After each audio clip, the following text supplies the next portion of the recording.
জামাতের আমির ডক্টর শফিকুর রহমান বলেছেন, শহীদ শরীফ ওসমান হাদির শত্রুরা আসলে বাংলাদেশেরই শত্রু। কারণ হাদি ছিলেন দেশের স্বাধীনতা, সার্বভৌমত্ব ও নিজস্ব সংস্কৃতির পক্ষে এক দৃঢ় কণ্ঠ।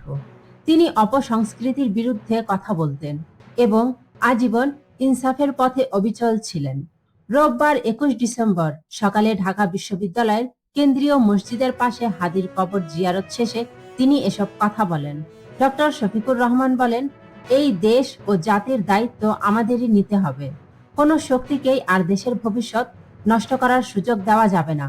এটাই ছিল হাদির অঙ্গীকার। তিনি বলেন, বিপ্লবীদের হত্যা করে কখনো বিপ্লবের চেতনাকে দমন করা যায় না, বরং এমন হত্যাকাণ্ড সেই চেতনাকে আরো শক্তিশালী করে তোলে। হাদির জানাজায় দেশ বিদেশের মানুষের ব্যাপক উপস্থিতি তারই প্রমাণ।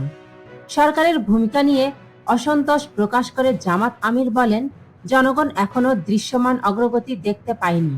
দ্রুততম সময়ের মধ্যে সব সন্দেহের ঊর্ধ্বে উঠে খুনিদের গ্রেফতার করে আইনের আওতায় আনতে হবে।